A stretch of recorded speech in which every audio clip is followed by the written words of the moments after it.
الحمد لله وكفى وسلام على عباده الذين اصطفى أما بعده فأعوذ بالله من الشيطان الرجيم بسم الله الرحمن الرحيم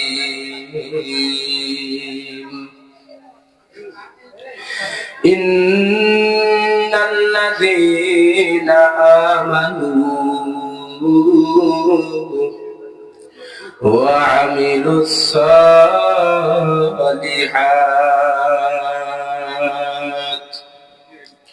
كانت لهم جنات الفردوس نزلا بارك الله لنا ولكم في القرآن العظيم ونفعنا وإياكم بالآيات والذكر الحكيم وقال النبي صلى الله عليه وسلم تموتون كما تحيون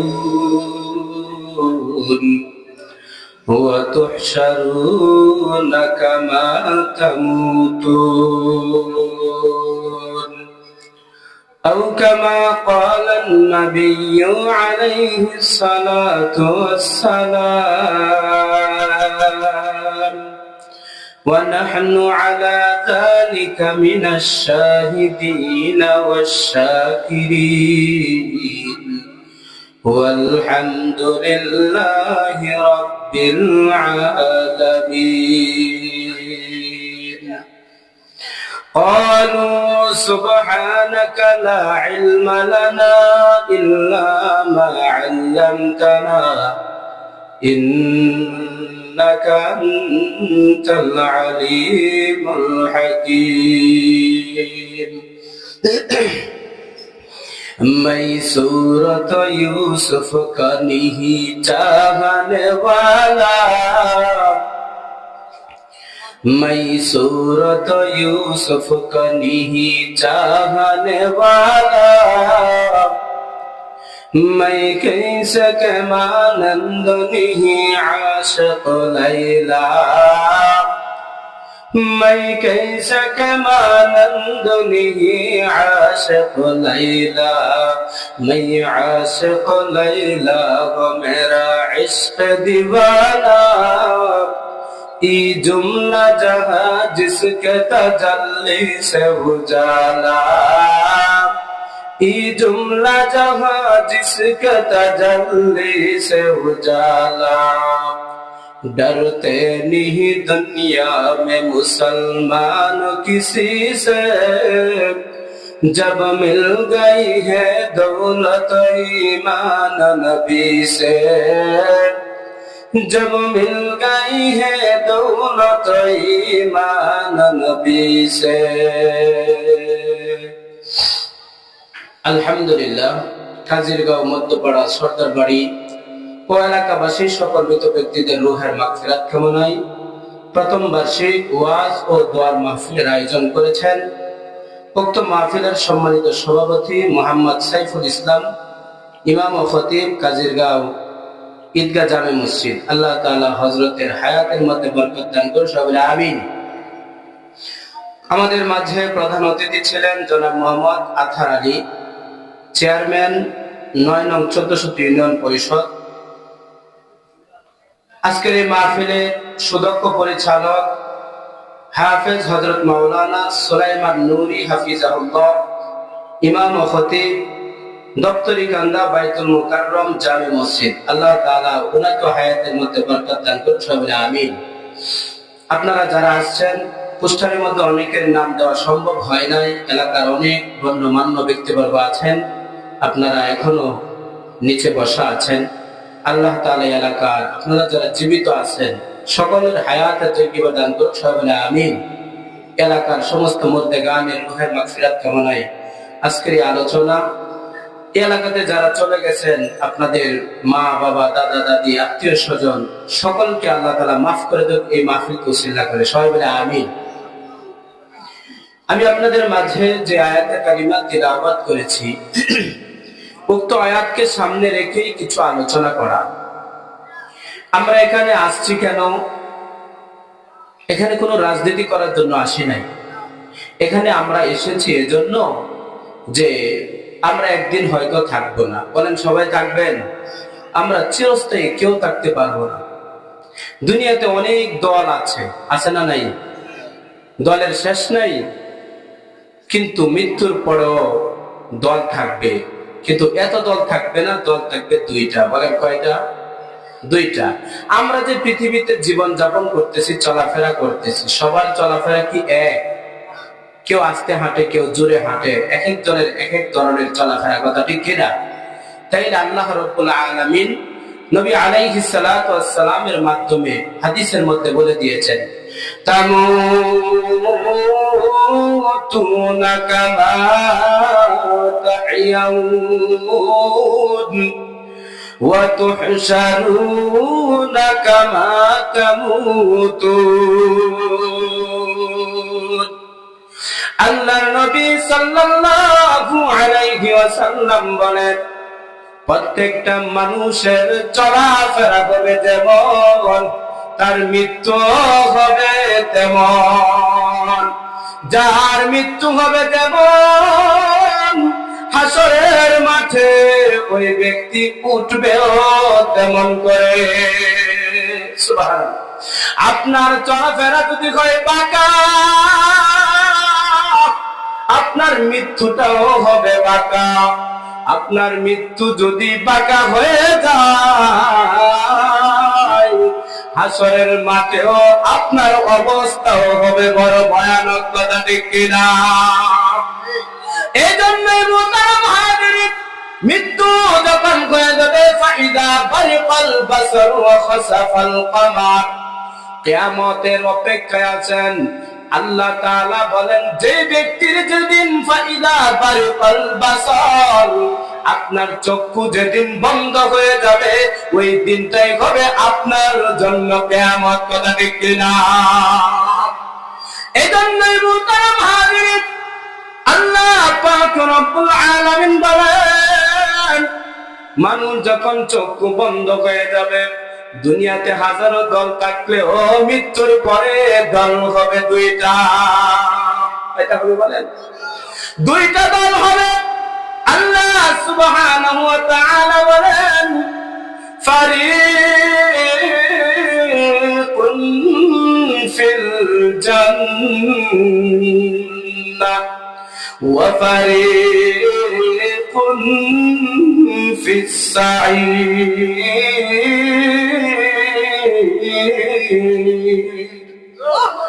আল্লাহ পাক রব্বুল আলামিন বলেন, দুনিয়া থেকে বিদায় হওয়ার পর একদল হবে জান্নাতে, আর একদল হবে জাহান্নামী। বলেন দল কয়টা? দুইটা দল হবে। একদল যাবে জাহান্নামে, আর একদল যাবে জান্নাতে। জাহান্নামে কারা যাবে? আবার মুসলমানদের মধ্যে দল হবে তিনটা। বলেন কয়টা? এটা লম্বা আলোচনা। এখানে ইমানদার মুসলমান, গুনাহগার মুসলমান, পরহেজগার মুসলমান, কে কোন হাইসিয়তে যাবে? মৃত্যুটা হবে যার যেমন, দুনিয়াতে চলাফেরা হবে যার যেমন। চলাফেরাটা যদি সোজা হয়, হাসরের মাঠে চলাটা এরকম সোজা হবে। তিন দলে বিভক্ত হয়ে যাবে, লম্বা আলোচনা। এজন্যই যেহেতু দুইটা দল হবে, একদল যাবে জান্নাতে, আর একদল যাবে জাহান্নামে। জাহান্নামের আলোচনা করলে অনেক লম্বা হয়ে যাবে। আমরা সবাই এসেছি মাহফিলের মধ্যে জান্নাতে যাওয়ার জন্য, কথা ঠিক কিনা? নামাজ পড়ি, রোজা রাখি, হজ করি, যাকাত দেই, ভালো ভালো আমল করি, দান সদকা করি, মাদ্রাসা মসজিদের মধ্যে দান সদকা করি, মাহফিলে দান সদকা করি। যতটুকু পারি আমরা ভালো কাজ করার চেষ্টা করি, কথা ঠিক কিনা? উদ্দেশ্য একটাই, আল্লাহ যেন এগুলো উসিলা করে আপনাকে আমাকে জান্নাত নসিব দান করেন, কথা ঠিক কিনা? জান্নাতে যদি যাইতে হয়, পাক রব্বুল আলামিন জান্নাত তৈরি করেছেন 8টা। জোরে বলেন কয়টা? আরো জোরে বলেন কয়টা? একটু জোরে আলোচনা করতে পারবেন না ইনশাআল্লাহ? জান্নাত তৈরি করেছেন 8টা। 8টা জান্নাতের মধ্যে সবচেয়ে উঁচু জান্নাত, এটার নাম হলো জান্নাতুল ফেরদাউস। সবচেয়ে বড় জান্নাতের নামটা জোরে বলেন তো দেখি। আপনারা সবাই জান্নাতুল ফেরদাউসে যাইতে রাজি আছেন তো ইনশাআল্লাহ? আল্লাহ আমাদের সবাইকে তৌফিক দান করুন, সবাই আমিন। জান্নাতুল ফেরদাউস আল্লাহর তৈরি সবচেয়ে বড় জান্নাতে যদি যেতে হয়, আল্লাহ তাআলা বলতেছে, বান্দা দুনিয়া থেকে যদি তোমরা 2টা গুণের অধিকারী হইতে পারো, জোরে বলেন কয়টা? খুব বেশি মনে হয় নাকি? 1 2 বেশি? আল্লাহ বলেন এই 2টা গুণের অধিকারী যদি হইতে পারো, আমি আল্লাহর তৈরি সবচেয়ে বড় জান্নাতের সার্টিফিকেট আমি তোমাদেরকে দিয়ে দিব। সুবহানাল্লাহ। এই জান্নাত পাইলে আর কেউ কিছু দরকার আছে? আমাদের এলাকার মা বোনদের কোনো কিছু দরকার আছে? আমার ওয়াজগুলো হবে পুরুষ এবং মহিলা উভয় মিলায়, কথা ঠিক কিনা? শুধুমাত্র পুরুষের জন্য ওয়াজ নয়, মা বোনদেরকে বলবো আপনারাও শুনতেছেন, আর একটু মনোযোগ সহকারে শুনেন। এই জান্নাতুল ফেরদাউস পুরুষদের জন্য যেমন দরকার, মহিলাদের জন্য দরকার, কথা ঠিক কিনা? আপনি স্বামী হিসাবে যাইবেন জান্নাতে, আর আপনার স্ত্রী জাহান্নামে যাক, এটা চান?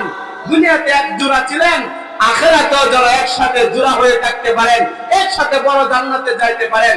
এই আলোচনা না শুনলে আপনি আমি একসাথে জান্নাতে যাইতে পারবো না, কথা ঠিক কিনা? এই জন্য মুহতারাম হাজিরিন, আমাদের এই জান্নাতে যাইতে হলে গুণ দরকার কয়টা? জোরে বলেন। এই 2টা গুণের অধিকারী হইতে সবাই রাজি আছেন তো ইনশাআল্লাহ?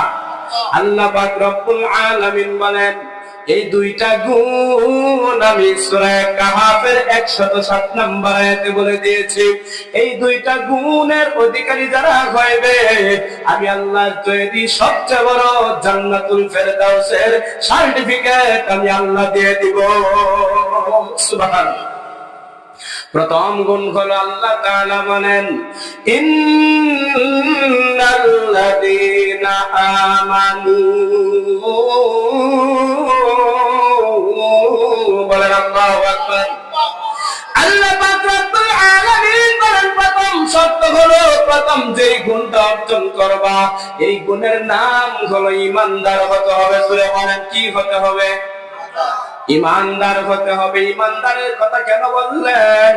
আপনার আমার যদি ঈমান না থাকে, যতই নামাজ পড়েন, যতই ভালো কাজ করেন, ঈমান নাই, কোনো কাজে আসবেনি। আসবে? আপনি ডুলা রাখছেন মাছ ধরার জন্য, যত বড় বড় ভালো মাছই পান না কেন, ডুলার যদি তলা না থাকে, যত ভালো মাছই রাখেন, মাছ কিন্তু শেষে পাওয়া যাবে না, কথা ঠিক কিনা? ডুলার কি থাকতে হবে? তলা থাকতে হবে। এই জন্যই মুহতারাম হাজিরিন, একটা তাফসীরের কিতাব আছে তাফসীরে জালালাইন। এই তাফসীরটা 2 জনে লিখেছেন। কয়জন? জোরে বলেন। 2 জনে লিখেছেন। একজনের নাম হলো জালালউদ্দিন মুহাল্লি রাহমাতুল্লাহি আলাইহি, আরেকজনের নাম হলো জালালউদ্দিন সুয়ুতী রাহমাতুল্লাহি আলাইহি। জালালউদ্দিন মুহাল্লি রাহমাতুল্লাহি আলাইহি হলেন উস্তাদ, জালালউদ্দিন সুয়ুতী রাহমাতুল্লাহি হলেন ছাত্র। উস্তাদ ছাত্র মিলে একটা তাফসীরের কিতাব লিখেছেন। এই তাফসীরের কিতাবের নাম হলো তাফসীরে জালালাইন। যেহেতু দুজনের নাম জালালউদ্দিন, কথা বুঝছেন? এটা না জালালাইন, এটা তরকিব। উলামায়ে কেরাম এখানে আছেন, তরকিবের কারণে এখানে হালতে জরুরি অবস্থায় পড়েছেন, জালালাইন হয়েছেন। এই জন্য মুহতারাম হাজিরিন, জালালউদ্দিন মুহাল্লি রাহমাতুল্লাহি আলাইহি উস্তাদ, উনি যে তাফসীরটা শুরু করেছেন, উনি সূরা কাহাফ থেকে লিখলেন। কোথা থেকে লিখছেন? উলামায়ে কেরাম সূরা কাহাফ থেকে লিখছেন। সূরা কাহাফ থেকে নিয়ে সূরা ফাতিহা শেষ করে উনি দুনিয়া থেকে বিদায় হয়ে গেলেন। এখন প্রশ্ন হলো, উনি তো ইচ্ছা করলে কোরআন শরীফের প্রথম পৃষ্ঠা সূরা ফাতিহা, এরপরের সূরার নাম সূরাতুল বাকারা, কথা ঠিক কিনা? উনি ইচ্ছা করলে শুরু দিকটি তো তাফসীর লেখা শুরু করতে পারতেন। এখানে প্রশ্ন হলো, জালালউদ্দিন মুহাল্লি রাহমাতুল্লাহি আলাইহি সূরা কাহাফ থেকে তাফসীর লেখা শুরু করলেন কেন? উনি সূরা ফাতিহার থেকে তাফসীর শুরু করলেন না কেন? সূরা বাকারা থেকে শুরু করলেন না কেন? এটা হলো প্রশ্ন। প্রশ্নটা বুঝছেন কিনা? ইমাম মুহাল্লি রাহমাতুল্লাহি আলাইহি, জালালউদ্দিন মুহাল্লি রাহমাতুল্লাহি আলাইহি তাফসীরে জালালাইন সূরা কাহাফ থেকে জন্য শুরু করেছেন। সূরা কাহাফ থেকে নিয়ে সূরা নাস পর্যন্ত যত আলোচনা হয়েছে শুধুমাত্র ঈমানিয়াতের আলোচনা। বলেন আল্লাহু আকবার। সূরা কাহাফ থেকে নিয়ে নাস পর্যন্ত ঈমানিয়াতের আলোচনা। উনি চিন্তা করেছেন আমি যদি সূরা ফাতিহা থেকে শুরু করি, সূরা কাহফের আগ পর্যন্ত যত আলোচনা আছে সমস্ত আলোচনা আমালিয়াতের আলোচনা, কাসাসের আলোচনা, ঘটনার আলোচনা, আর এখানে আমালিয়াতের আলোচনা, নামাজ রোজা হজ যাকাতের আমলের আলোচনা। এখন যদি আমি আমলের আলোচনা করি, আমল করলো কিন্তু একজন মানুষের ঈমান সঠিক হইল না, যত আমলই করলো সমস্ত আমল বরবাদ হয়ে যাবে। কথা ঠিক কিনা? জালালউদ্দিন মুহাল্লি রাহমাতুল্লাহি আলাইহি সূরা কাহাফ থেকে ঈমানিয়াতের আলোচনা যেহেতু উনি চাইলেন তাফসীরটা আমি শুরু করব এজন্য যাতে করে মানুষ প্রথমে ঈমানকে সহিহ করতে পারে। এইজন্য নিয়ত করেছিলেন ঈমানিয়াতের আলোচনার দ্বারা উনি তাফসীর শুরু করেছেন। প্রত্যেকটা মানুষের ঈমান যদি সঠিক হয়ে যায়, আমল যতটুকুই করুক না কেন, ডোলার যদি তলা থাকে মাছ যাই রাখবে সবগুলো থাকবে। কথা ঠিক কিনা? এই জন্যই জালালউদ্দিন মুহাল্লি রাহমাতুল্লাহি আলাইহি তাফসীরে জালালাইন সূরা কাহফ থেকে তেলাওয়াত শুরু করেছেন, সূরা কাহফ থেকে তাফসীর শুরু করেছেন যাতে করে মানুষ সর্বপ্রথম ঈমানকে হেফাজত করতে পারে। এই জন্য আল্লাহ পাক রব্বুল আলামিন বলেন সবচেয়ে বড় জান্নাতে যদি যেতে হয় দুইটা গুণের অধিকারী হতে হবে। এক নাম্বার গুণের নাম হলো ঈমানদার হতে হবে। কথা ঠিক কিনা? ইন্নাল্লাযীনা আমানু, এক নাম্বার ঈমানদার হতে হবে। এখন তো আমরা সবাই ঈমানদার দাবি করি, কিন্তু দেখা যায় আমরা কারা ঈমানদার, কতটুকু কাজ করলে ঈমান ঠিক থাকবে, কি কি গুণের অধিকারী হলে আমরা ঈমানদার হতে পারবো, এটাও আমাদের আজকে জানা নাই। কথা ঠিক কিনা? ঈমানদার হওয়ার জন্য আরো 5টা গুণ লাগবে। জোরে বলেন কয়টা গুণ? এই আয়াতের তাফসীর আল্লাহ তাআলা অন্য আয়াতের মধ্যে করেন। সূরা আনফালের 2 নম্বর আয়াতে ঈমানদার কাকে বলে এটার তো পরিচয় জানা দরকার। কথা ঠিক কিনা? আমরা কি ঈমানদারের ভিতরে আছি না এর বাহিরে? যদি আমরা ঈমানদারের বাহিরে থাকি, এই গুণগুলো অর্জন করার জন্য নিয়ত আছে না নাই? ঈমানদারের ভিতরে থাকতে রাজি আছি না নাই? কেন থাকবো? জান্নাতুল ফেরদাউস যদি আমরা অর্জন করতে চাই, ঈমানদারের কাতারে চলে আসতে হবে। ঈমানদারের 5টা গুণ। জোরে বলেন কয়টা গুণ?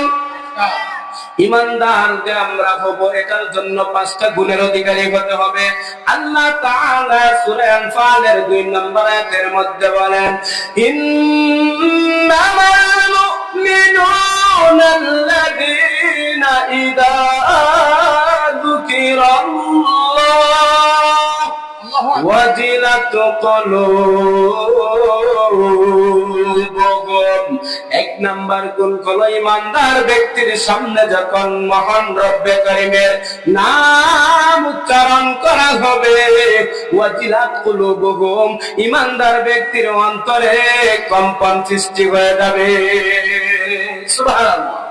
আজকে যদি মাহফিলের মধ্যে কাজিরগাঁও মধ্যপাড়া সরদার বাড়ির মাহফিলের মধ্যে যদি এখানে একজন মার্ডার করে আইসা ওয়াজ শোনার জন্য আসেন, হঠাৎ করে যদি কেউ বলে পুলিশ অথবা র‍্যাব একজন মার্ডার কেসের আসামি, এই শব্দটা শোনার সাথে সাথে তার অন্তরের মধ্যে একটা নড়াচড়া লাগবে কি লাগবে না? কেন লাগবে? সে অপরাধী। আমরাও বুকে হাত দিয়ে এই কথা বলতে পারবো না, বালেগ হওয়ার পর থেকে নিয়ে এখন পর্যন্ত আমরা একটা গুনাহ করি নাই। আপনারা কেউ বলতে পারবেন? আমি এই কথা বলতে পারবো না। তাহলে বলা গেল আল্লাহর দরবারে আমরা সকলে আসামি। কথা ঠিক কিনা? এই কথাটাই আল্লাহ তাআলা বলেন, ঈমানদার ব্যক্তির সামনে যখন একজন মার্ডার কেসের আসামির সামনে যদি পুলিশ অথবা র্যাব অথবা আর্মির আলোচনাটা শুধুমাত্র কান পর্যন্ত পৌঁছলে তার অস্থিরতা ভাব দেখা যায়, তার মাঝে চটপট ভাব দেখা যায়, অন্তরের মধ্যে কম্পন সৃষ্টি হয়ে যায়। আল্লাহ বলেন, ঈমানদার ব্যক্তির সামনে যখন আমি আল্লাহর নাম উচ্চারণ করা হয় তখন ওয়াজিলাত কুলুবুহুম, ঈমানদার ব্যক্তির অন্তরের মধ্যে কম্পন সৃষ্টি হয়ে যায়। সুবহানাল্লাহ। এজন্যই মুয়াজ্জিন সাহেব যখন মসজিদের মাইক থেকে আযান দেয় আল্লাহু আকবার, বলেন কার নাম? ঈমানদার ব্যক্তি যদি খেতে খামারে কাজ করে যেখানেই থাকুক না কেন আল্লাহু আকবার বলার সাথে সাথে তার অন্তরের মধ্যে কম্পন সৃষ্টি হয়ে যাবে, কাজ করতে আর ভালো লাগবে না, টাকা গণলো খালি বারবার প্যাস লাগবে, কাজ করতে চাইলেও মনের মধ্যে বারবার বাড়ি লাগবে, কথা ঠিক কিনা? একটা চটপট ওয়াজিলাত কুলুবুহুম, অন্তরে কম্পন সৃষ্টি হয়ে যাবে, আল্লাহর নাম আমার কান পর্যন্ত চলে আসছে, এখন আমি আল্লাহর হুকুম পালন করার জন্য যেতে হবে, কথা ঠিক কিনা?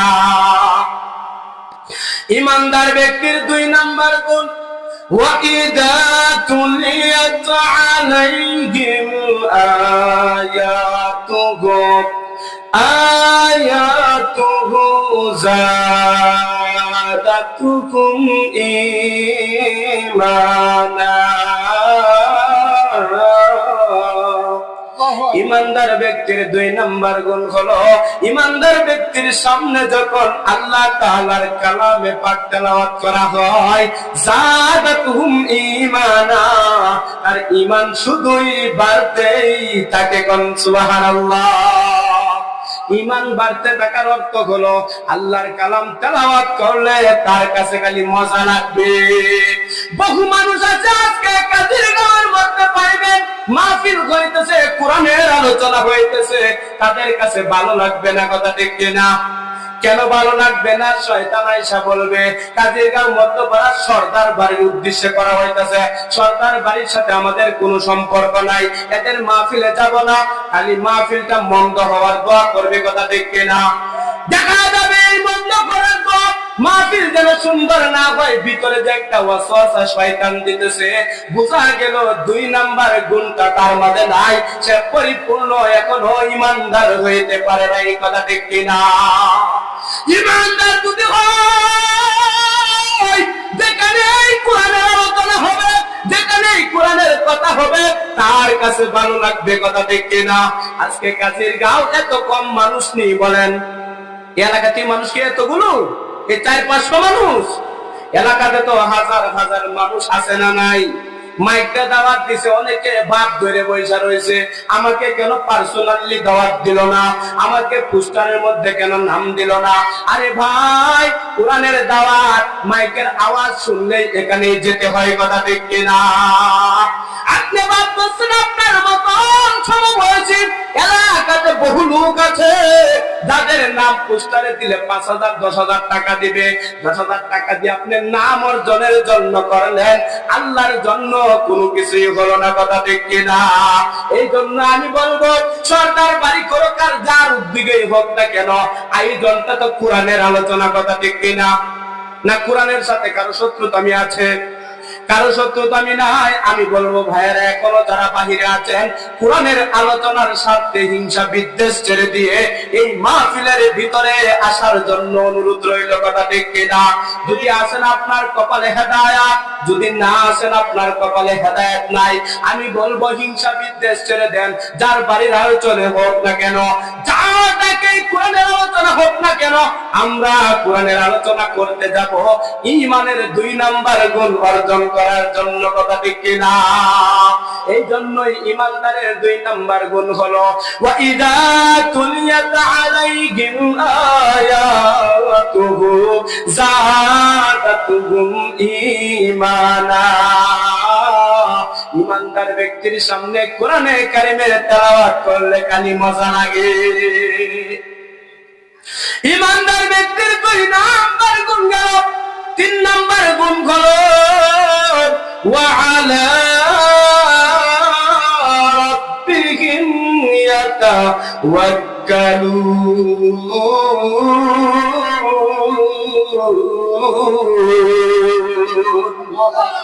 আল্লাহ পাক রব্বুল আলামিন বলেন, ইমানদার ব্যক্তির 3 নম্বর গুণ, ইমানদার ব্যক্তি ভরসা করবে একমাত্র আল্লাহ রব্বুল আলামিনের উপর। কার উপর জোরে বলেন? কোন বাবার উপর ভরসা করবে না, কোন মাজারের উপর ভরসা করবে না, কোন ক্ষেত খামারের উপর ভরসা করবে না, কোন সন্তানের উপর ভরসা করবে না, চাকরি নকরির উপর ভরসা করবে না, দোকানদারির উপর ভরসা করবে না। আমারে রমজান মাস আসতেছে, যদি গায়টা না থাকতো একটা রোজাও রাখতে পারবো না, ভরসা করছে গায়ের উপরে। ঠিক আছে, আমার ছেলেটা যদি বিদেশে না যাইতো, ভিক্ষা করা লাগতো, আল্লাহ কি না খাওয়াই মারবো? আমার যদি ব্যবসাটা না থাকতো, আমার যদি অমুক ক্ষেতটা না থাকতো, এই সন্তানটা যদি না থাকতো, ভরসা কোনো ব্যক্তির উপর হয় না, কোন বাবার উপর ভরসা হয় না, কোন মাজারের উপর ভরসা হয় না। ভরসা করতে হবে ইমানদার ব্যক্তি। ওয়া আলা রাব্বিহিম ইয়াতাওয়াক্কালুন। ভরসা করবে ইমানদার ব্যক্তি একমাত্র কার উপর? জোরে বলেন, আরো জোরে বলেন, কার উপর? এখন দেখা যায় মানুষ ভরসা করে বাবার উপর, মাজারের উপর। ছেলে দেওয়ার ক্ষমতা মাজারের, ছেলে দেওয়ার ক্ষমতা মুখ বাবার আছে না নাই? আরো জোরে বলেন, আছে না নাই? মাজারের কাছে গিয়ে ছেলে চাই মেয়ে চাই এমন লোক আছে না নাই?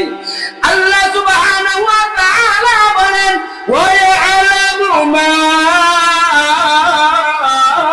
ফিল আরহাম হুয়াল্লাযী ইউসাউবিরুকুম ফিল আরহামি কাইফা ইয়াশা। ছেলে দেওয়ার মালিক হলাম আমি আল্লাহ, মেয়ে দেওয়ার মালিক হলাম আমি আল্লাহ। ছেলে দিব না মেয়ে দিব, সিদ্ধান্ত হলো আমার আল্লাহ। কোন বাবার ক্ষমতা নাই ছেলে মেয়ে দেওয়ার কথা দেখে না। আজকে দেখা যায় সমাজের মধ্যে এই ঈমানকে হারাম করার জন্য বহু লোক বের হয়ে গেছে। ইহুদি খ্রিস্টানরা তারা ষড়যন্ত্র চক্রান্ত করতেছেন। দেখা যায় মুসলমানদের ঈমান যদি ধ্বংস করা যায়, নামাজ পড়বে, রোজা রাখবে, হজ করবে, যাকাত দিবে, ঈমান যদি ধ্বংস হয়ে যায় এগুলা কোনো কাজে আসবে না। ইহুদি খ্রিস্টানরা ভালো করে জানে। এই জন্য সমাজের মধ্যে কিছু পীর বাইর করছে। পীর কি বাইর করছে বলেন? আজকে পীরের অভাব নাই, যেখানে যাবে সে ওই পীর। কথা দেখে না? আপনি নিজের নিজে কেউ খারাপ মনে করেন, আপনি একটা মারামারি লাগুক না, আপনি বলবেন আমি বালা, ঠিক না? আরেকজন কইব আমি বালা। নিজের দুষ্ট যদি আমরা নিজে ধরতে পারতাম, বিচার করার জন্য অন্য গ্রামের লোকের প্রয়োজন ছিল না। কথা ঠিক না? এই জন্য আপনার আমি ঈমান বড় করবেন, আগের লোকদের ঈমান বড় মজবুত ছিল। কথা ঠিক না? এরা যদি জমি বলতো 50,000 টাকা বিক্রি করলাম, পিছনে যদি কানাকানি করে তাহলে 60,000 দেন দিয়া গে আমারে। কিন্তু আগের মানুষ বলতো আমার জবান এক কথা এক, তুমি 60 দিলেও আমি জবান দিয়ে দিছি 50 তার কাছে দিয়ে দিব। কথা ঠিক কিনা? আর এখনকার জমানা হলো 50-এর মধ্যে 60 বললে জবান পরিবর্তন হয়। বুঝা গেল আগের জমানার ইমানদার ব্যক্তিদের ঈমান বড় মজবুত ছিল। কথা ঠিক কিনা? এখন 10,000 টাকার কারণে কথা পরিবর্তন হয় কি হয় না? হয় না?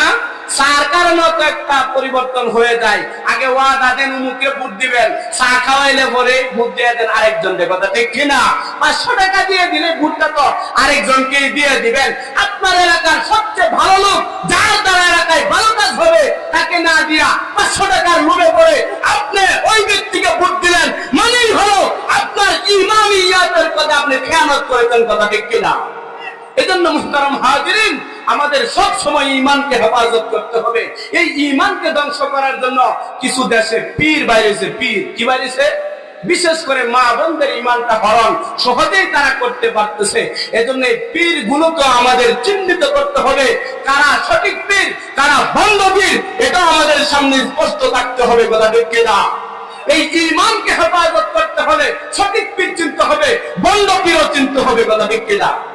প্রত্যেকটা জিনিসের মিটার বাইরেছে। মিটার আছে না নাই? আপনি কারেন্ট ইউজ করবেন, কারেন্ট ব্যবহার মিটার আছে না নাই? আপনার জ্বর মাপবেন থার্মোমিটার আছে না নাই? প্রত্যেকটা বিষয়ে এখন মিটার আছে। আপনাদের বর্তমানে ঈমান হেফাজত করার জন্য যে মিটার, এই ঈমানকে কারা ভণ্ড পীর, কারা সঠিক পীর, এটারও একটা মিটার আছে। দিব ইনশাআল্লাহ? নেবেন? আমল করবেন? এই এলাকার মা বোনদেরকে বলবো, আপনাদের ঈমানকে হেফাজত করতে হলে সঠিক পীর আর ভণ্ড পীরের মিটারটা জানা থাকলে আপনার ঈমান, পৃথিবীর কোন ইহুদি খ্রিস্টানদের এজেন্টরা আপনার ঈমান হেফাজত করার জন্য, ঈমান ধ্বংস করার জন্য ষড়যন্ত্র আর চক্রান্ত কোন কাজে আসবে না ইনশাআল্লাহ।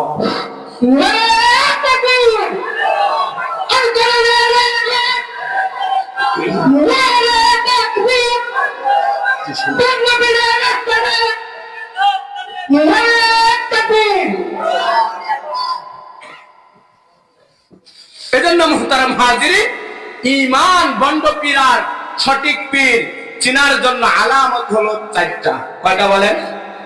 পাঁচটা আছে। 5 নাম্বারটা যত বেশি থাকবে তত বড় আল্লাহর ওলি হবে। সুবহানাল্লাহ। চারটা থাকতেই হবে। বলেন কয়টা থাকতে হবে? চারটার মধ্যে যদি কোনো একটার মধ্যে ত্রুটি পাওয়া যায়, কোনো একটার মধ্যে কমতি পাওয়া যায়, পীর তো সবাই দাবি করতে পারে, পারে কি পারে না? আপনিও তো বলতে পারেন আমি সবচেয়ে বড় পীর কাজীর গাঁয়ের, বলতে পারেন কি পারেন না? আমি এই 1400 ইউনিয়নের সবচেয়ে বড় পীর দাবি করলে কি টাকা পয়সা লাগে? কিন্তু এই চারটা গুণ যদি পাওয়া যায় তাহলে হবেন আপনি সঠিক পীর। আর চারটা গুণ যদি না পাওয়া যায় স্পষ্ট হয়ে যাবে আপনি ভণ্ড পীর। কথা ঠিক কিনা? আপনি চরমনায় পীর সাহেব আছেন, আল্লামা আহমদ শফি রহমাতুল্লাহ আলাইহি আছেন, আরো যত হক্কানি পীর আছেন তাদের সাথে মিলাইবেন। পারবেন না ইনশাআল্লাহ? যদি দেখেন যে এই চারটা গুণ তাদের মধ্যে আছে, তাহলে চরমনায় পীর সঠিক পীর। চারটা গুণ যদি না থাকে, এখন যত পীরের দাবি করুক, 4 গুণ না থাকলে সরাসরি ভণ্ড পীর। বলতে পারবেন তো ইনশাআল্লাহ? এদের থেকে বাইচা থাকবেন। 1 নাম্বার শর্টকাট বলতেছি। 1 নাম্বার, যিনি পীর দাবি করবেন সর্বপ্রথম গুণ হলো সমস্ত গুনাহ থেকে বাইচা থাকতে হবে। 1 নাম্বার কি বলেন? সমস্ত গুনাহ থেকে বাইচা থাকতে হবে। 2 নাম্বার, যিনি পীর দাবি করবেন উনি সমস্ত ফরজ বিধিবিধানগুলো পালন করবেন। সমস্ত ফরজ বিধান কি করবেন? পালন করবেন। নামাজ ফরজ না সুন্নাত? রোজা ফরজ না সুন্নাত? যাকাত ফরজ না সুন্নাত? কাদের উপর? যাদের টাকা আছে তারা যাকাত দিবে। হজ যাদের টাকা আছে তাদের উপর ফরজ, যাদের টাকা নাই তাদের উপর হজ করা কি নাই? হজ আর যাকাত টাকার সাথে সম্পর্ক। কথা ঠিক আছে কি না? এগুলা ফরজ বিধান। ঠিক তদ্রুপ ভাবে পর্দা করা সুন্নাত। আরো জোরে বলেন, পর্দা করা কি? পর্দা করা ফরজ। এখন যেই পীর বলবে মা তোমার চেহারাটা খুলে দাও, তোমার চেহারাটা দুনিয়াতে আমি দেখি, আখেরাতে তোমাকে আমি চেহারা যদি দুনিয়াতে না দেখাও, আখেরাতে তোমাকে আমি জান্নাতে নিতে পারবো না, এই কথা বইলা ওই মহিলা মুরিদকে তার চেহারাতে দেখলো, ফরজ বিধান মানলো না ভাঙলো? এই স্পষ্ট হয়ে যাবে যে পীর পর্দা করে না, বড় মহিলাদের চেহারা দেখে আর বলে দুনিয়াতে চেহারা যদি না দেখাও হাসরের মাঠে তোমাকে জান্নাতে নিতে পারবো না, স্পষ্ট হয়ে যাবে পর্দা যেহেতু করা ফরজ। যে পীর পর্দা করবে না সুস্পষ্ট বোঝা যাবে পীর ভণ্ড পীর। কথাটা বুঝতেছেন? যেই পীর পর্দা করবে না, ফরজ লঙ্ঘন করবে, সঠিক পীর না ভণ্ড পীর? স্পষ্ট হয়ে যাবে। 2 নাম্বার ব্যাখ্যা করার সময় নাই। 3 নাম্বার গুণ হলো সমস্ত ওয়াজিবাত পালন করতে হবে। দাড়ি রাখা ওয়াজিব, সমস্ত নবীদের সুন্নাত। দাড়ি রাখা কি? আমরা সবাই মনে করি দাড়ি রাখা মনে হয় সুন্নাত, না? না না না, দাড়ি রাখা ওয়াজিব, সমস্ত নবীদের সুন্নাত। বলেন সমস্ত নবীদের। আর দাড়ি রাখা কি? বহু পীর দাবি করেন দাড়ি নাই, এমন পীর আছে না নাই? দাড়ি ছাড়া পীর আছে না নাই? যেই পীর দাড়ি নাই ওয়াজিব লঙ্ঘন করতেছে। অনেক বেকারের নামাজ ওয়াজিব, ঈদের নামাজ ওয়াজিব। বহু পীর আছে খানকার মধ্যে বৈশা থাকে, ঈদের নামাজ পড়ে না, বেকারের নামাজ পড়ে না। কথা ঠিক না? যেই পীরের দাড়ি নাই ওয়াজিব লঙ্ঘন করার কারণে সুস্পষ্ট হয়ে যাবে এটা সঠিক পীর নয়, ভণ্ড পীর। কথা ঠিক কিনা? কটা গেছে?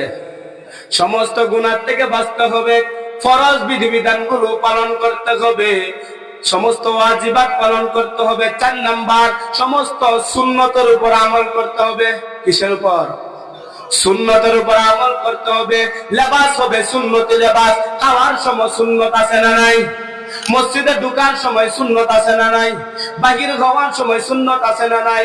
মসজিদে ঢোকার সময় 5টা সুন্নত, বাহির হওয়ার সময় 5টা সুন্নত। বিসমিল্লাহ পড়া, দোয়া পড়া, দুরূদ শরীফ পড়া, তিনটা একসাথে পড়া।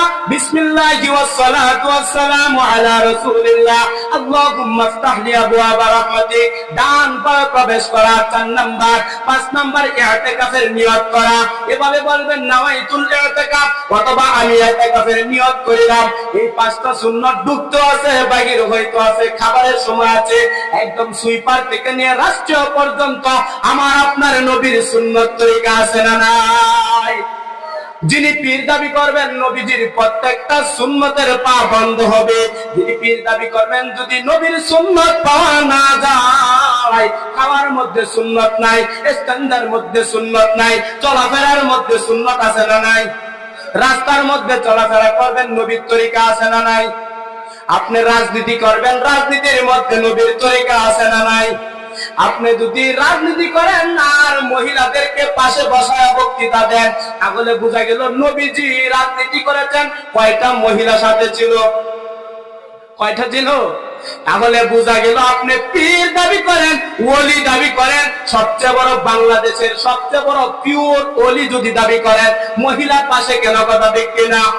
যদি মহিলা পাশে থাকে আর মুখে বলেন ওলি, সবচেয়ে বড় ওলি, আমরা প্রশংসা করি উমুক বড় ওলি, সারা বাংলাদেশের পিওর ওলির মধ্যে উনি একজন।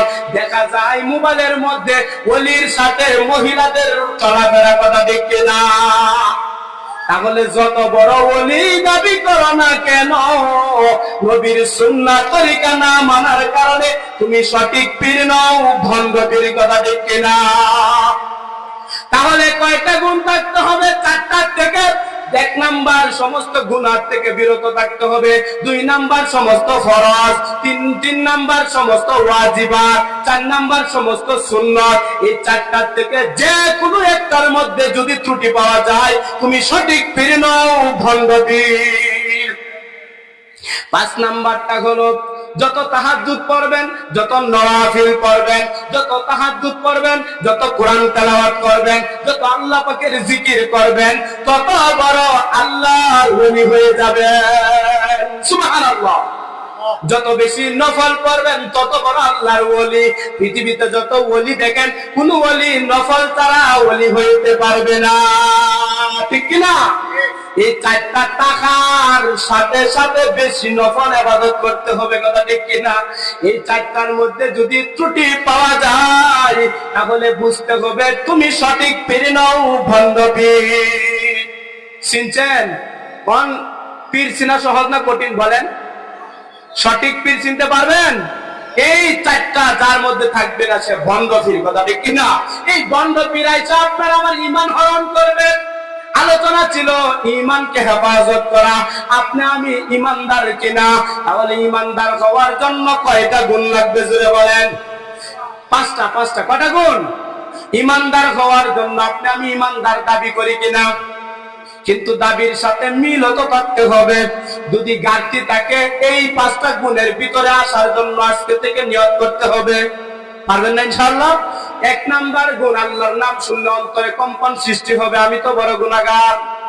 2 নাম্বার, ওয়াজিলাত কুলুবুহুম গেল, ওয়া ইযা তুলিয়াত আলাইহিম যাদাতুহুম ঈমানা। কুরআন কারীম তেলাওয়াত করলে মজা লাগবে। কথা ঠিক কিনা? এর অর্থ হলো কুরআনের আলোচনা শুনতে বড় ভালো লাগে। যদি সুলকানি থাকে, মাহফিল বন্ধ করে দাও, এই করো সেই করো, উমুকের বাড়ি কেন মাহফিল হবে, বন্ধ করো। তাহলে বলবে কোরআনের পক্ষে না বিপক্ষে? তাহলে বোঝা গেল 2 নাম্বার গুণটা তার মাঝে নেই। 3 নাম্বার গুণ, ভরসা করবে ঈমানদার ব্যক্তি কার উপর জোরে বলেন? 4 নাম্বার গুণ আল্লাহ বলেন, আল্লাযীনা ইউকিমুনা আস-সালাহ। ইমানদার ব্যক্তির 4 নাম্বার গুণ হলো নামাজ কায়েম করবে।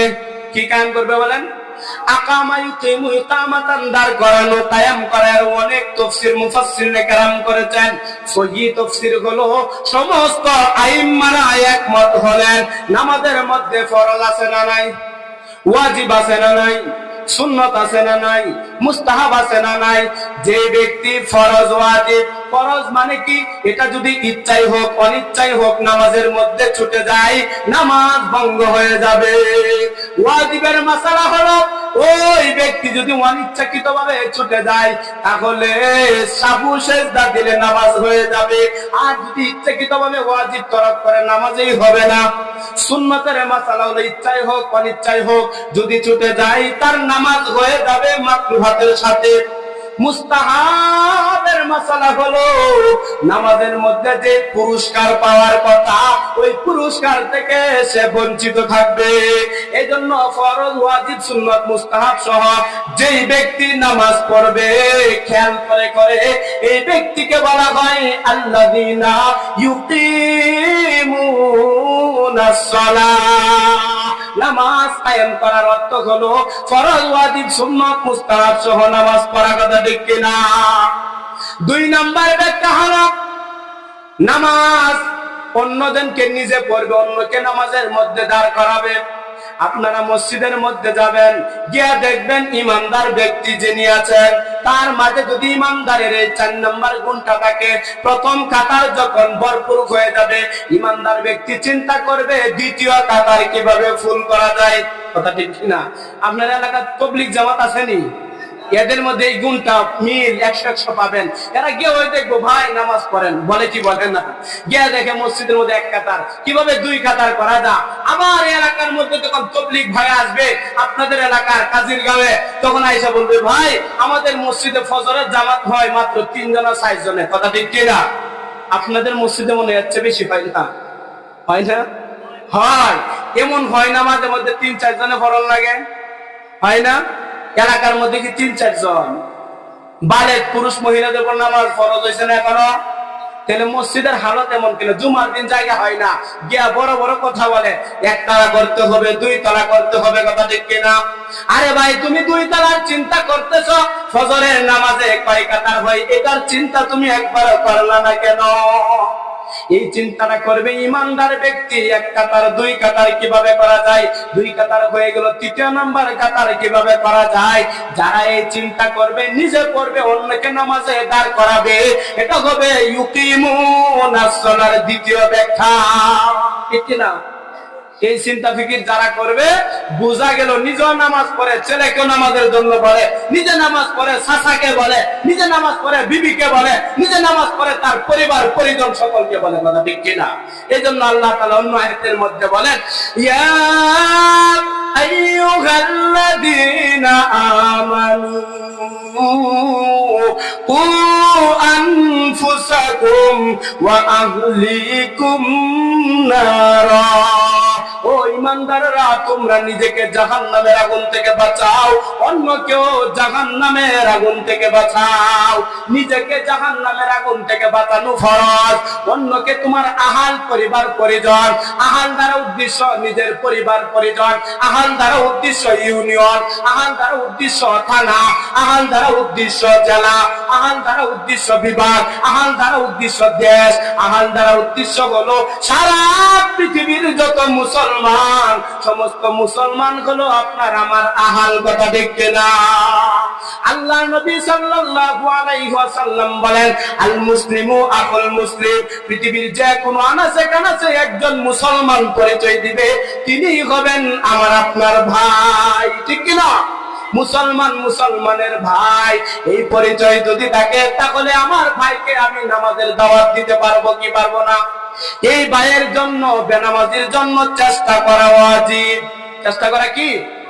এই কাজিরগাঁও গ্রামের মধ্যে হিন্দু আছে না নাই? আছে। হিন্দু ভাইদেরকে বলবো এখন যদি হিন্দুর বাড়িতে আগুন লাগে আপনারা নিভাইতে যাবেন কি যাবেন না? কেন যাবেন? আমার প্রতিবেশী, কথা ঠিক কিনা? যদিও হিন্দু মানুষ তো মানুষ কিনা? যদিও হিন্দু সে তো মানুষ। আর বাড়িঘর বাঁচানোর জন্য আমরা সবাই চলে যাব কি যাব না? এই বাড়িটা কিয়ামত পর্যন্ত জাহান্নামের আগুনে জ্বলবে। দুনিয়ার বাড়িঘর পুড়ে যাইতেছে, বাঁচানোর জন্য আমরা যাই। কোটি কোটি বছর কিয়ামত পর্যন্ত আবাদুল আবাদ এই ভাইটাই জাহান্নামের মধ্যে জ্বলবে। একদিন তো কালিমার দাওয়াতটা তার পর্যন্ত পৌঁছাইলাম না। দুঃখের বিষয়, কয়টা হিন্দুকে আপনি দাওয়াত দিচ্ছেন বলেন?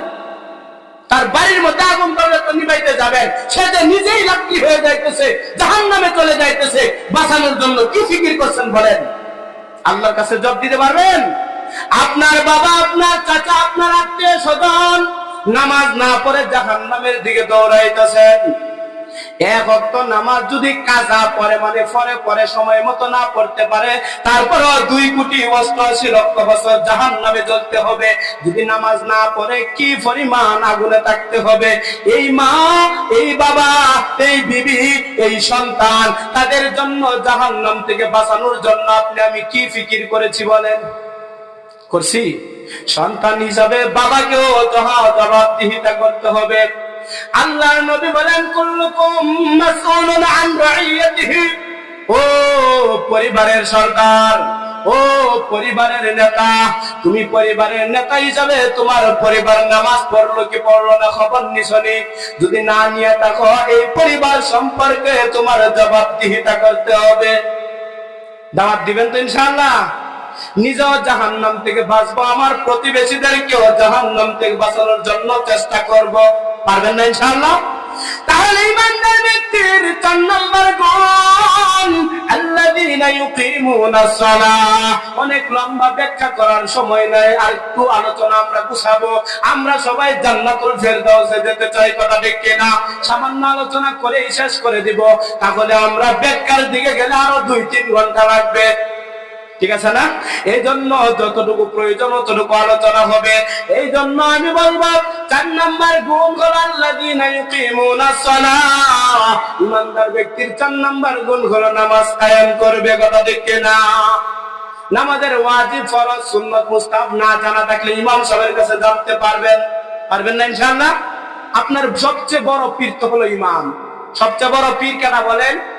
আপনার মসজিদের ইমাম হলো সবচেয়ে বড় পীর। পীর মানে মুরব্বী, পীর মানে আপনি তার উস্তাদ মানবেন, তার দিক নির্দেশনা অনুযায়ী কুরআন সুন্নাহর পথে চলবেন, কথা ঠিক কিনা? আমরা তো পীর মনে করি গরু ছাগল নিয়ে গেলে এদের নাম বড় পীর, ঠিক না?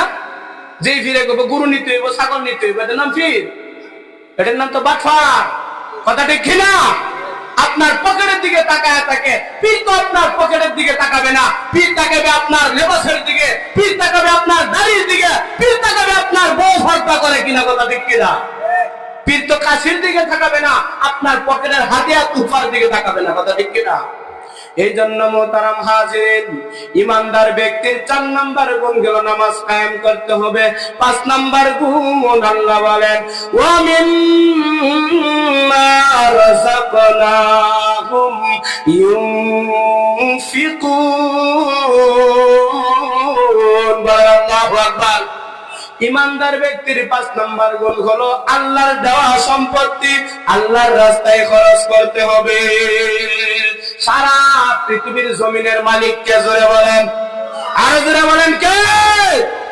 আল্লাহ বলেন সারা পৃথিবীর জমিনের মালিক আপনাকে আমাকে উপভোগ করার জন্য সুযোগ দিয়েছেন। আপনি আমি মালিক চিরকাল থাকতে পারবো না। আপনি যদি মারা যান, এই মালিক আর আপনি আপনার সন্তান, কথা ঠিক কিনা? আপনার দাদার সম্পত্তি পাইছে আপনার বাবা, বাবার সম্পত্তি পাইতেছেন আপনি। আপনি মারা গেলে এই সম্পত্তি আর আমার বলে দাবি করার সুযোগ নাই। এই সম্পত্তি হয়ে যাবে আপনার সন্তানের। সন্তান মারা গেলে হবে নাতি-নাতনির, কথা ঠিক কিনা?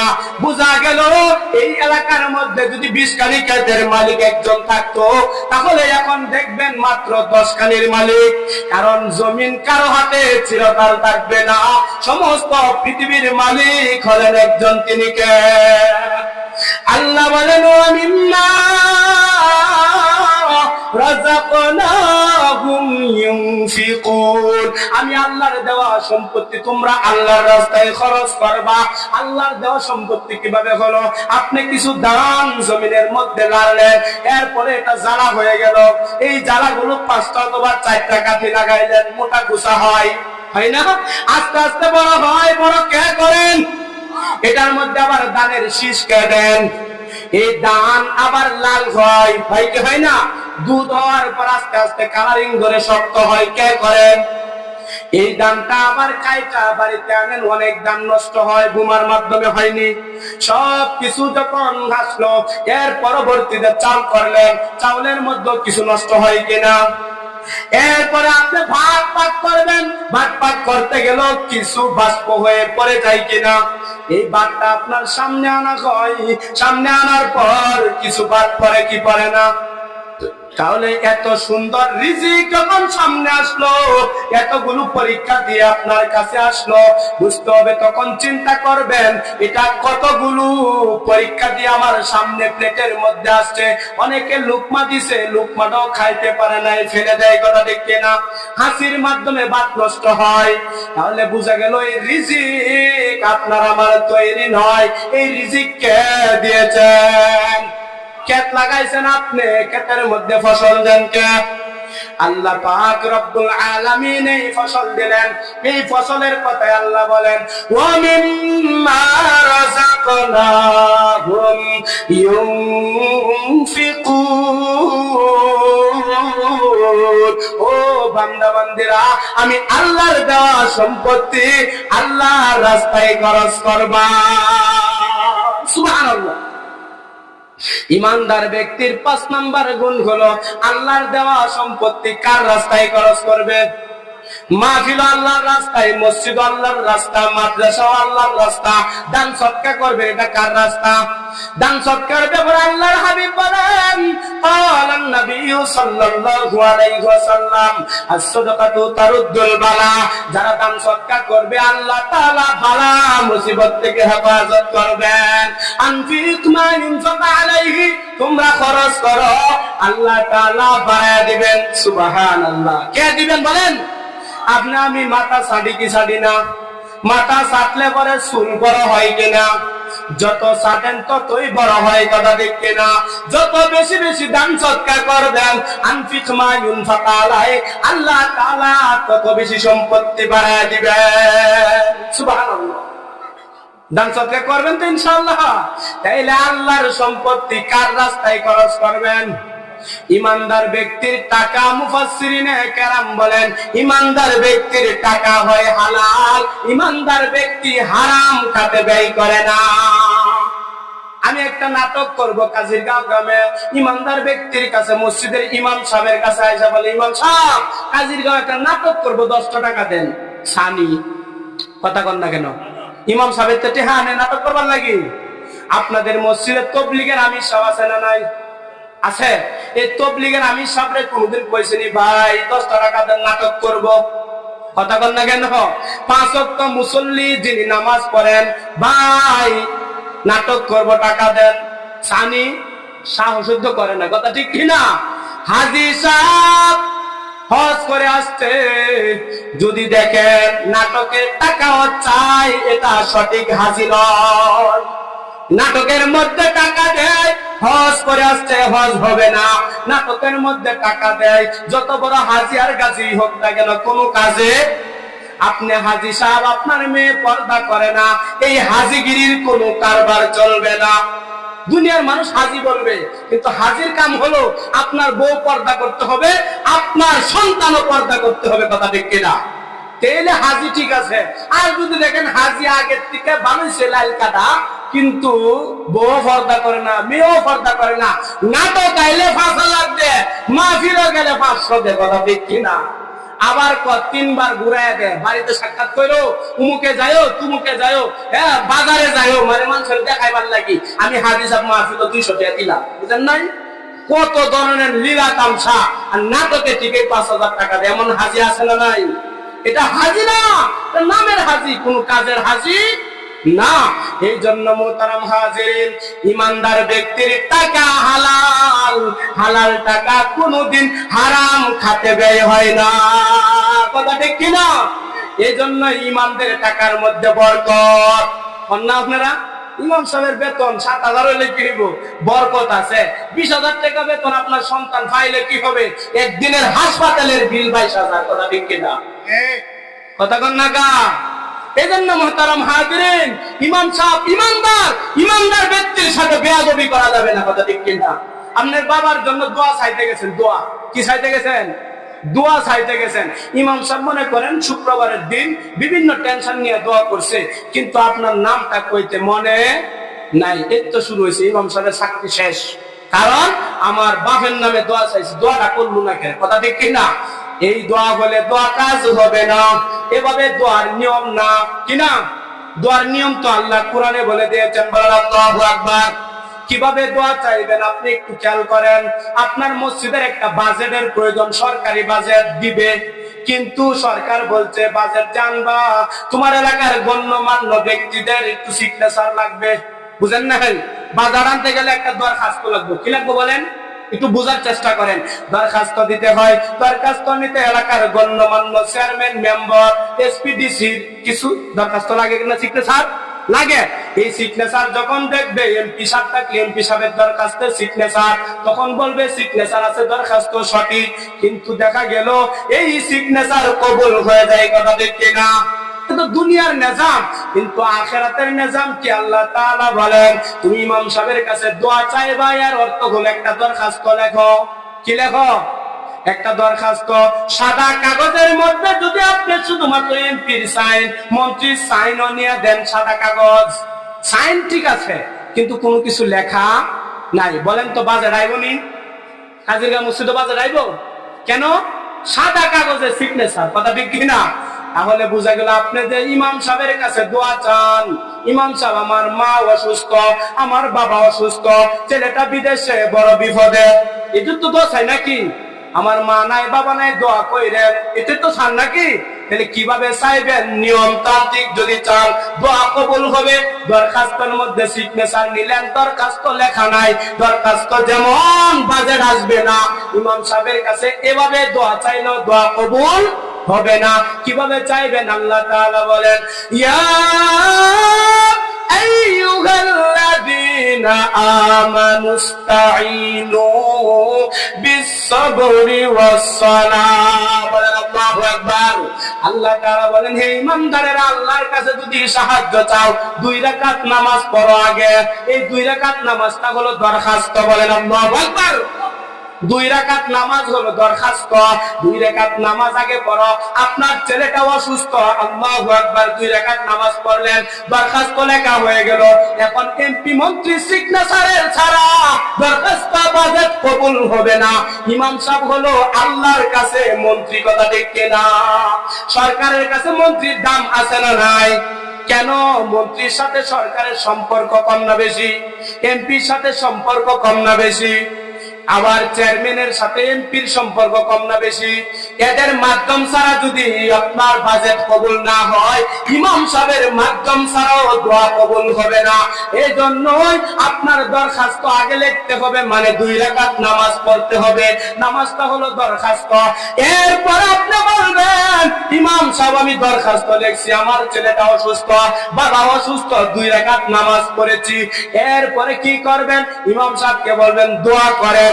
এর অর্থ হলো ইমাম সাহেবের সিগনেচার নিতেছেন। বলেন আল্লাহু আকবার। কারণ ইমাম সাহেবের সিগনেচার, ইমাম সাহেব বলবে আল্লাহ উমুক ব্যক্তির মা অসুস্থ, দরখাস্ত তো আগে পাঠিয়ে দিয়েছেন 2 রাকাত নামাজ। বলেন কি? 2 রাকাত নামাজ দরখাস্ত দিয়ে দিয়েছেন, আপনি এখন ইমাম সাহেবের সিগনেচার নিতেছেন। ইমাম সাহেব বলবে আল্লাহ উনার আব্বা অসুস্থ, উনার আব্বা দুনিয়া থেকে বিদায় হয়ে গেলেন, এই মুহূর্তে আপনি তাকে মাফ করে দেন। ইমাম সাহেবের আমিন বলার সাথে সাথে আল্লাহ দরখাস্ত কবুল করে নিবেন। সুবহানাল্লাহ। এই জন্য আমি বলবো ইমাম সাহেবের কাছে দোয়া চান, কোরআন বিরোধী দোয়া, কোরআনের তরিকা বিরোধী দোয়া।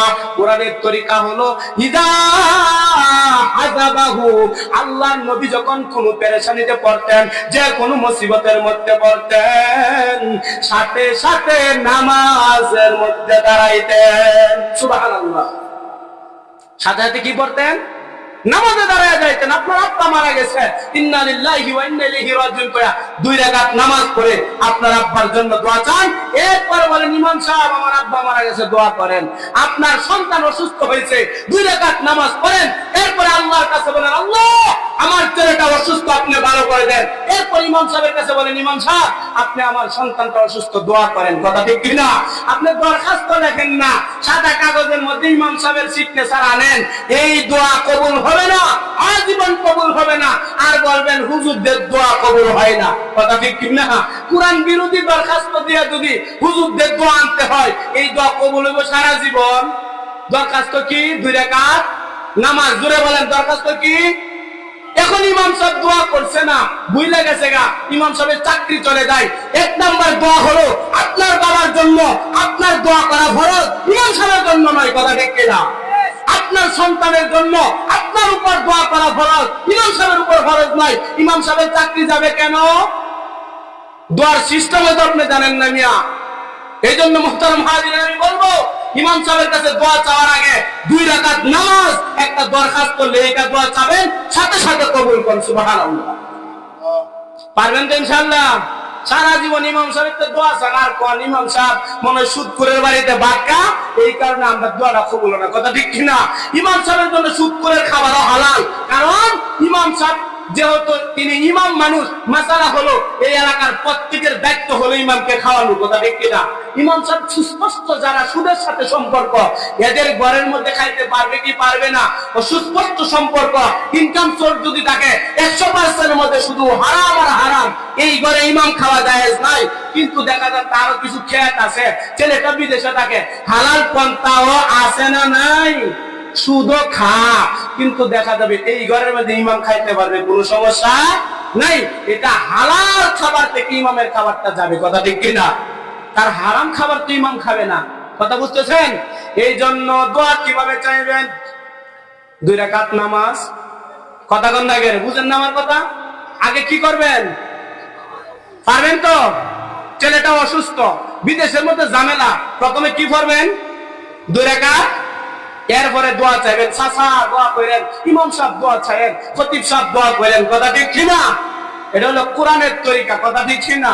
এখন যদি না মানেন, দোয়া কবুল না হয়, ইমাম সাহেবের দোষ, ইমাম সাহেবের দোষ। ইমাম সাহেব আল্লাহর ওলি, ওলি ওলি। কথা ঠিক কিনা? এই জন্য মুহতারাম হাজিরিন, আপনারা তো আমার বাইরে যাইতে হবে। কথা ঠিক কিনা? সাদা কাগজের মধ্যে দরখাস্ত দিলে যেমন কবুল হয় না, এই 2 রাকাত নামাজ না পড়ে দোয়া চাইলে এই দোয়া কোনো কাজে আসবে? আগে দরখাস্ত দেন আল্লাহর কাছে, এরপরে দোয়া চান। পারবো না ইনশাআল্লাহ? আল্লাহ তাআলা আমাদেরকে আমল করার তৌফিক দান করুন। সবাই বলে আমিন। ইমানদার ব্যক্তির গুণ কয়টা বলছিলাম? 5টা। 1 নাম্বার গুণ হলো ইমানদার ব্যক্তির সামনে আল্লাহর নাম উচ্চারণ করলে ওয়াজিলাত কুলুবুহুম, অন্তরে কম্পন সৃষ্টি হবে। 2 নাম্বার গুণ হলো ওয়াইদা তুলিয়াত আলাইহিম আয়াতুহু যাদাতুহুম ঈমানা, ইমানদার ব্যক্তির সামনে কালামে পাক থেকে তেলাওয়াত করলে শুধু মজাই লাগবে। 3 নাম্বার গুণ ইমানদার ব্যক্তি ভরসা করবে আল্লাহ তাআলার উপর।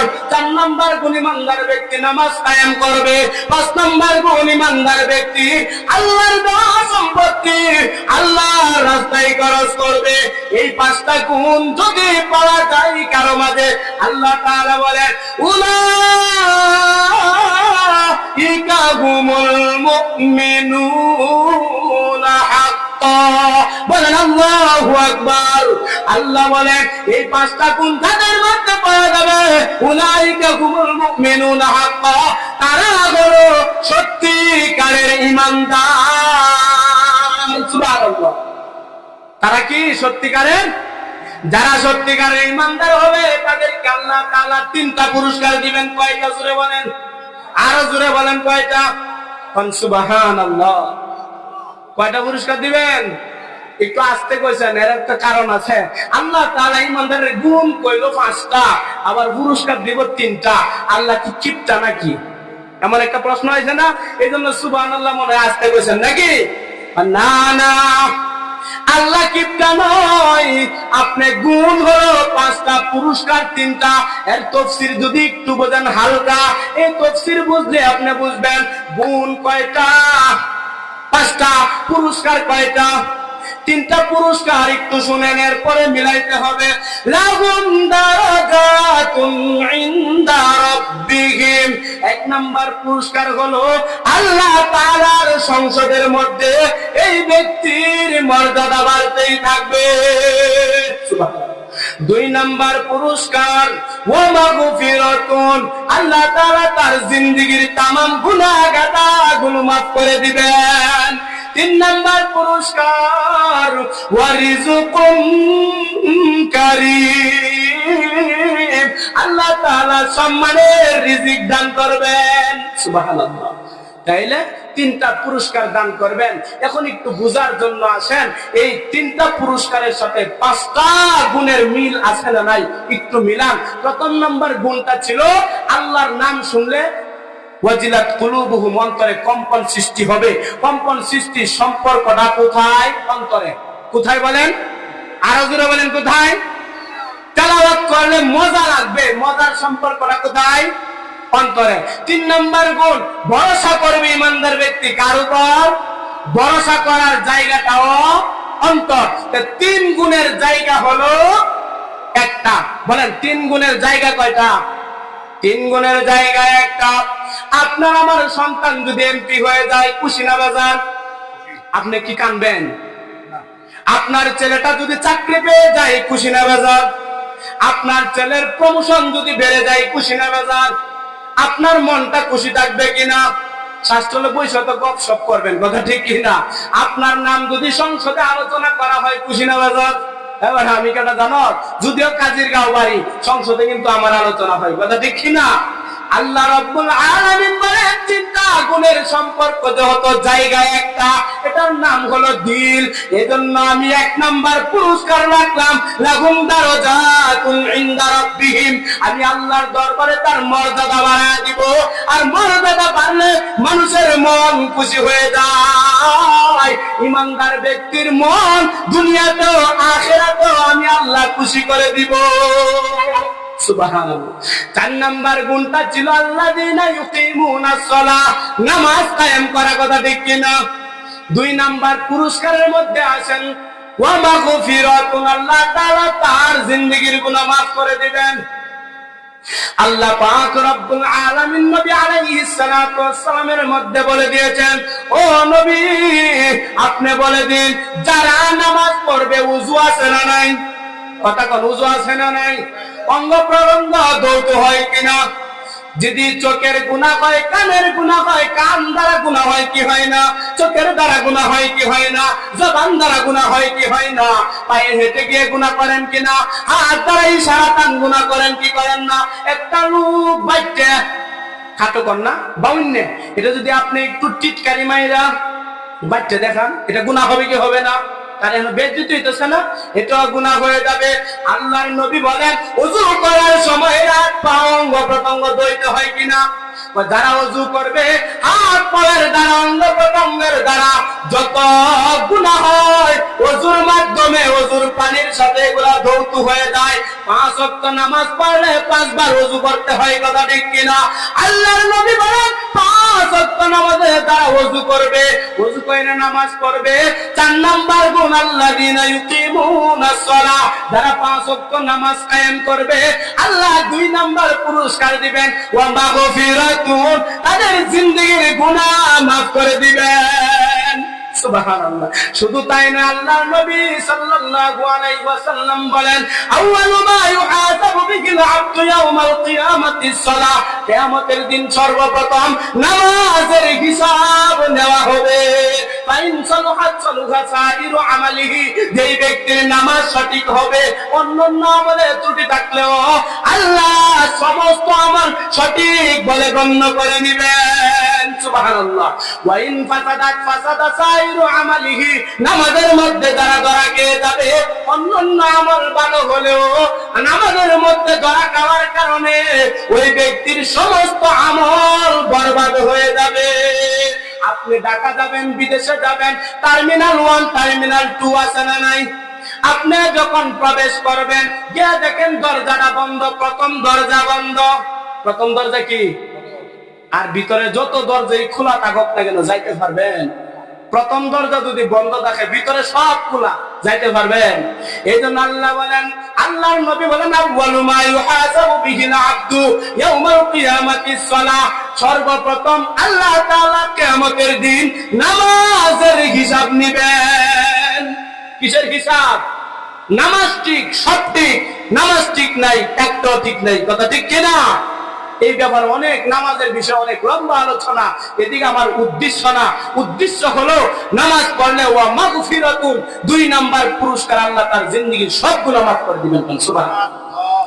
3 নাম্বার পুরস্কার ওয়া রিজকুন কারীম, সম্মানের রিজিক দান করবেন। কিসের রিজিক? সম্মানের। 6 নাম্বার 5 নাম্বার গুণটা কি ছিল? মিম্মা রাযাকনাহুম ইউনফিকুন, আল্লাহর রাস্তায় খরচ করলে আল্লাহ তাআলা সম্মানের রিজিক দান করবেন। সুবহানাল্লাহ। কিসের দান করবেন? সম্মানের।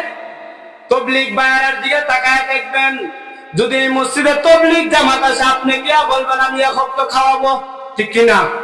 বাড়িতে নিজে পাকান, নিজে হাট বাজার করেন, মাথার মধ্যে খাবার লন, নিয়ে মসজিদে গিয়ে খাওয়ান। এটা কি সম্মানের রিজিক না অসম্মানের রিজিক? হ্যাঁ, নিজে ভাগ করে মাথা তুলে এনে খাওয়াইলেন, দেখো অসম্মান করছু। বোঝা গেল তাবলীগ ওয়ালার মধ্যে 5টা গুণ আছে না নাই? এটার মধ্যে নাই, এই 5 গুণ নাই। হ্যাঁ, নামাজ কায়েম করে না মনে তাবলীগ ওয়ালারা? করে কি করে না বলেন না? তাইলে 1 নাম্বার গেল, এদেরকে যদি খাওয়ার, এটা একটা সম্মানের রিজিক। আপনি কোটিপতি, টাকার বড় অভাব নাই, পুত্রবধূর কাছে খাবার চাইতেন, মা গো আমাকে একটু খাবার দাও, খাবার আইনা দিছে, দেওয়ার সময় তেহান দিছে, নেন খাবার খান। এই যে তেহান দিল, এটা কি সম্মানের না অসম্মানের? আপনি কোটিপতি হইতে পারেন, তেহান দেওয়ার কারণে এটা অসম্মানের হয়ে গেল। বুড়া বাবারা আপনাদের সাথে এটা হয়, হয়তো লজ্জাই কারো কাছে বলেন না। কথা ঠিক না? ফুতের বউয়ের কাছে যদি শ্বশুরে খাবার চাই তখন একটা দান্দা বান্দালে করে। কথা ঠিক না? আপনাদের এলাকার ফুতের বউ মনে অনেক বালা, ঠিক না? শ্বশুরের খেদমত খুব বেশি করে, ঠিক না? করে। এখনের বউ আনতে শ্বশুরের খেদমত করবো? আরে তুমি যদি খুশি হও তোমার বাপের খেদমত করলে, তাহলে তোমার শ্বশুরের খেদমত করলে আল্লাহ খুশি হবেন না? আমরা শ্বশুরের খেদমত করি না, এভাবেই সমাজ চলতেছে। কথা ঠিক কিনা? মা বোনদেরকে শ্বশুরের খেদমত করার তৌফিক দান করে সবাই বলে আমিন। তাহলে আল্লাহ তাআলা 3টা পুরস্কারের সাথে সম্পর্ক পর্যন্ত গুণ হবে 5টা পুরস্কার। কয়টা? প্রথম 3 গুণের সম্পর্ক অন্তরের সাথে, আল্লাহ অন্তর খুশি করে দিবেন। 2 নাম্বার গুণ, 4 নাম্বার গুণ হলো নামাজ। এই জন্য আল্লাহ তাআলা নামাজের মাধ্যমে সব গুনাহ মাফ করে দিবেন। 2 নাম্বার পুরস্কার। 3 নাম্বার পুরস্কার হলো দান সদকা করবেন, আল্লাহর দেওয়া সম্পত্তি থেকে আল্লাহ আপনাকে সম্মানের রিজিকের ব্যবস্থা করে দিবেন। বুঝাইছি ইমানদারের 5টা গুণ। এখন আসেন, আল্লাহ তাআলার সবচেয়ে বড় জান্নাতের নাম হলো জান্নাতুল ফেরদাউস। কয়টা গুণ লাগবে? ইন্নাল্লাযীনা আমানু, 1 নাম্বার ইমানদার হতে হবে। ইমানদার হওয়ার জন্য 5টা গুণ লাগবে। কথা ঠিক না? 2 নাম্বার গুণ ওয়া আমিলুস সলিহাত, নেক আমল লাগবে, আমলে সালেহ। 2 নাম্বার গুণ কি বলেন? আমলে সালেহ, নেক আমল। নেক আমল কাকে বলে? সূরা হাসরের 7 নম্বর আয়াতের মধ্যে আল্লাহ বলেন, মা আতাকুমুর রাসূল ফাখুযু ওয়া মা নাহাকুম আনহু ফান্তাহু। আল্লাহ নবী সাল্লাল্লাহু আলাইহি ওয়াসাল্লামের মাধ্যমে আল্লাহ তাআলা যত বিধিবিধান দিয়েছেন সমস্ত বিধিবিধান গ্রহণ করার নাম হলো নেক আমল। আল্লাহ নবী সাল্লাল্লাহু আলাইহি ওয়াসাল্লামের মাধ্যমে যত কাজ করতে বর্জন করার কথা বলেছেন, যত কাজ করতে নিষেধ করেছেন, ওই সমস্ত কাজ বর্জন করার নাম নেক আমল। সুবহানাল্লাহ। আল্লাহ তাআলা পয়গম্বরের মাধ্যমে নামাজ পড়া নেক আমল। ভালো আমল করা নেক আমল, রোজা রাখা নেক আমল, মানুষের সাথে ভালো ব্যবহার করা নেক আমল। আল্লাহ নবী বলেছেন গাঁজা খাওয়া যাবে না, সুদ খাওয়া যাবে না, ঘুষ খাওয়া যাবে না, বেপরদায় থাকা যাবে না, জুয়া খেলা যাবে না, বিড়ি সিগারেট খাওয়া যাবে না, টিভির দিকে দাঁড়িয়ে নিয়ে তাকাইয়া গুনাহ করা যাবে না। ঠিক কিনা? শাস্ত্রের মধ্যে পয়সা বটকিলা বাজার বলেন, সারোয়ারকান্দি বাজার বলেন, আশপাশে যত বাজার বলেন, সিমুহ বাজার বলেন, একটা বাজারেও দাঁড়িয়ে নিয়ে মনে হয় কোন মুরব্বি টিভি দেখে না, কোন মুরব্বি দাঁড়িয়ে নিয়ে সিগারেট খায় না। এগুলা আল্লাহর নবী নিষেধ করেছেন। এগুলা যদি না মানেন, আপনার এলাকার কোন মহিলা মনে হয় মার্কেটে যায় না, বেপরদাই চলে না। স্বামীর হুকুম মনে হয় সবাই মানে না, স্বামীর সাথে বেয়াদবি করে না। যেই মহিলা স্বামীর সাথে বেয়াদবি করবে, যেই মহিলা তার সন্তানের জন্য বদদোয়া করবে, এগুলা সব নিষেধ করেছেন। এগুলা যদি কেউ বর্জন করে চলতে পারে, এটা হবে নেক আমল। কথা ঠিক কিনা? আল্লাহ নবী যা বলেছেন তা করব, আল্লাহ নবী যা করতে নিষেধ করেছেন তা বর্জন করব, এটার নাম হবে নেক আমল, আমলে সালেহ। কথা ঠিক কিনা? এই জন্য আল্লাহ তাআলা 2 নম্বর গুণ বলেছেন, ওয়া আমিলুস সালিহাত। 2 নম্বর গুণ হলো আমলে সালেহ, নেক আমল। জান্নাতুল ফেরদাউস পেতে হলে কয়টা গুণ? না কেন? 2টা গুণ লাগবে। 1 নাম্বার ইন্নাল্লাযীনা আমানু, ঈমানদার হতে হবে। 2 নাম্বার ওয়া আমিলুস সালিহাত, নেক আমল করতে হবে। এই 2টা গুণ যাদের মধ্যে থাকবে, আল্লাহ বলেন লাহুম দারাজাতুন ইনদা রাব্বিহিম, লাহুম দারাজাতুন ইনদা রাব্বিহিম। আল্লাহ রাব্বুল আলামিন বলেন ইন্নাল্লাযীনা আমানু ওয়া আমিলুস সালিহাত কানাত লাহুম জান্নাতুল ফিরদাউসি নুজুলা। বলেন আল্লাহু আকবার। আল্লাহ তাআলা বলেন কানাত লাকুম জান্নাতুল ফিরদাউসি নুজুলা। এই 2 গুণের অধিকারী যদি দুনিয়া থেকে হইতে পারে, ঈমানটা ঠিক করতে পারে, নেক আমলগুলো করতে পারে, কানাত লাকুম জান্নাতুল ফিরদাউসি নুজুলা, আল্লাহ তৈরি জান্নাতুল ফিরদাউসের সার্টিফিকেট দিয়ে দিবেন। সুবহানাল্লাহ। এই জন্য মোহতারাম হাজিরিন, রাত্র অনেক লম্বা হয়ে গেছে, ঠিক না? আর লম্বা আলোচনা করার দরকার নাই। আল্লাহর তৈরি সবচেয়ে বড় জান্নাতে যেতে হলে কয়টা গুণের অধিকারী হতে হবে? 2টা গুণ। 1 নাম্বার ঈমানদার, 2 নাম্বার নেক আমল। ঈমানদার হওয়ার জন্য 5টা গুণ।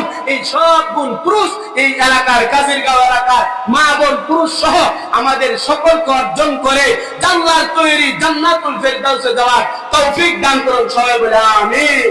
ওয়া আখির দাওয়ানা আলহামদুলিল্লাহি রাব্বিল আলামিন। আমরা সবাই দোয়া করব, ঠিক আছে ইনশাআল্লাহ? এই বাড়ির জন্য একটা উদ্যোক্তা একটা বাড়ি থাকবে। দোয়া কি কিপটামি করা যাবে না? সবার জন্য।